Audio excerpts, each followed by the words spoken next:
Sir ನಮಸ್ಕಾರ. ನಮಸ್ತೆ sir, ಇಂದಿನಿಂದ ಕನ್ನಡ ಬಾವುಟದಡಿ ಏಕತೆಯ ಧ್ವನಿ, ನಿಮ್ಮ ಅಭಿಪ್ರಾಯವೇನು? ಈ ಒಂದು ಶೀರ್ಷಿಕೆ ಅಡಿಯಲ್ಲಿ ನಾನು ಇಂದಿನಿಂದ ಒಂದು ಅಭಿಯಾನ ಸ್ಟಾರ್ಟ್ ಮಾಡ್ತಾಯಿದ್ದೀನಿ ಸರ್, ಕನ್ನಡದ ಬಗ್ಗೆ. ಇದರ ಬಗ್ಗೆ ತಾವೇನು ಹೇಳಕ್ಕೆ ಇಷ್ಟಪಡ್ತೀರಿ ಸರ್? ಮೊದಲನೇದಾಗಿ ನಮ್ಮ ರಾಜು ಅವ್ರಿಗೆ ಧನ್ಯವಾದ ಹೇಳ್ತೀನಿ. ಕಾರಣ ಎಲ್ಲರ ಅಭಿಪ್ರಾಯವನ್ನು ಸಾರ್ವಜನಿಕರಿಗೆ ತಲುಪಿಸೋ ಮೂಲಕ ತುಂಬ ಒಳ್ಳೆಯ ಕೆಲಸ ಮಾಡ್ತಿದ್ದೀರ.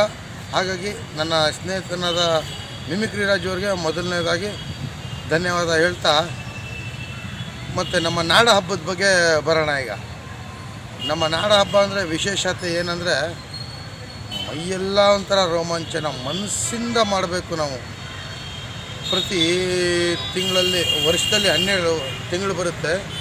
ಈ 12 ತಿಂಗಳು ನವಂಬರ್ ಮಾಡಬೇಕಂತ ನನ್ನ ಆಸೆ.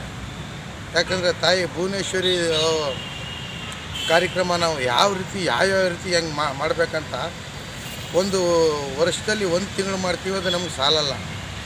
ತುಂಬ ವಿಜೃಂಭಣೆಯಿಂದ, ತುಂಬ ಖುಷಿಯಾಗಿ ಎಲ್ಲರೂ ಒಂದು ತಾಯಿ ಮಕ್ಕಳು ಹಂಗೆ ಸೇರಿ ತುಂಬ ಅದ್ದೂರಿಯಾಗಿ ಮಾಡಬೇಕಂತ ಏನೇನೋ ಆಸೆಗಳಿದೆ. ಸರಿಯಾದ ರೀತಿಯಲ್ಲಿ ನಮ್ಮ ನಾಡು ನುಡಿ, ನಮ್ಮ ಜಲಕ್ಕೋಸ್ಕರ ದೊಡ್ಡ ತ್ಯಾಗಿಗಳು ಏನೇನು ಮಾಡಿದ್ದಾರೆ, ಅದರಲ್ಲಿ ಒಂದು ಸಾಸಿವೆ ಕಾಳಷ್ಟು ನಾವು ಮಾಡಿಲ್ಲ, ನಿಜ ಹೇಳಬೇಕಂದ್ರೆ. ಆ ಥರ ನಾವು ಮಾಡಿಬಿಟ್ಟು ಕನ್ನಡ ಬೆಳೆಸೋ ಮುಖಾಂತರ, ಕನ್ನಡ ಹೇಳೋ ಮುಖಾಂತರ ಹಲವಾರು ಜಾಗ ಕನ್ನಡ ಅಂತ ಬರೀ ಬಾಯಿ ಮಾತಲ್ಲಿ ಹೇಳೋದಲ್ಲ, ನಮ್ಮ ಮನಸಾರ ಬರಬೇಕು. ಕನ್ನಡ ಶಾಲೆಗಳು ಇದು ಮಾಡಬೇಕು. ಇನ್ನೂ ಹೆಚ್ಚಾಗಿ ಹೇಳಬೇಕಂದ್ರೆ, ನವಂಬರ್ ಅಂದರೆ ನಮ್ಮ ಸಂಘಟನೆಯಿಂದ ನಾವು ಮಾಡ್ತೀವಿ. ನವಂಬರ್ 1ನೇ ತಾರೀಕಿಂದ ಚಾಲನೆ ಮಾಡ್ತೀವಿ. ನಾವು ಒಂದು ಕಾರ್ಯಕ್ರಮ ಮಾಡ್ತೀವಿ, ತುಂಬ ವಿಜೃಂಭಣೆಯಾಗಿ ಮಾಡ್ತೀವಿ. ಅನ್ನದಾನ ಸಂದರ್ಭನೇ ಇರ್ಬೋದು, ಸ್ಟೇಜ್ ಕಾರ್ಯಕ್ರಮ ಇರ್ಬೋದು, ಸನ್ಮಾನ ಕಾರ್ಯಕ್ರಮ ಇರ್ಬೋದು, ಇನ್ನೂ ಹಲವಾರು ಕಾರ್ಯಕ್ರಮ ನಾವು ಮೆನ್ಷನ್ ಮಾಡಲ್ಲ. ಕಾರಣ ಒಂದೊಂದು ಮಾಡ್ತಾ ಇನ್ನೊಂದು ಮಾಡೋಂಥದ್ದು ನಮ್ಮದು. ಹಾಗಾಗಿ ತುಂಬ ವಿಶೇಷವಾಗಿ ಈ ನವಂಬರ್ ಅನ್ನೋದು ನಮ್ಮ ನಾಡ ಹಬ್ಬ, ಎಲ್ಲರೂ ಸೇರಿ ಮಾಡೋಂಥ. ಸರ್, ಕೆಲವು ನಿಮ್ಮ ಒಂದು ಕನ್ನಡ ರಾಜ್ಯೋತ್ಸವ ಮಾಡುವಂಥ ಸಂದರ್ಭದಲ್ಲಿ ಒಂದಷ್ಟು ಸಾಧಕರಿಗೆ ಸನ್ಮಾನ ಕಾರ್ಯಕ್ರಮವನ್ನು ಕೂಡ ಮಾಡ್ತೀರಿ. ಇದ್ರ ಬಗ್ಗೆ ಹೇಳಿ ಸರ್. ಯಾರ್ಯಾರು ಏನೇನು ಸಾಧನೆ ಮಾಡಿದ್ದಾರೆ ಎಲ್ಲ ಚೆಕ್ ಮಾಡಿ ನೋಡಿ ಅವ್ರನ್ನ ಪ್ರೀತಿಸಿ ನಮ್ಮ ಕೈಲಾದಂಥ ಒಂದು ಕಿರು ಕಾಣಿಕೆ ಅವ್ರ ಸನ್ಮಾನ ಮಾಡ್ತೀವಿ.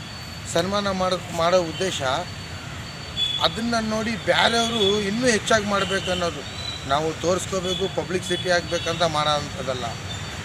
ಏನೇ ನಾವು ಮಾಡಿದ್ರೂ ನಾವು ಒಬ್ಬರನ್ನ ಗೌರವ ಕೊಡೋದನ್ನ ನೋಡಿ ಇನ್ನೂ ನಮ್ಮ ಕನ್ನಡ ತಾಯಿಗೆ ಇನ್ನೂ ಹೆಚ್ಚಿನ ಕೆಲಸ ಮಾಡಲಿ ಅಂತ ನಾವು ಮಾಡೋ ಅಂಥದ್ದು.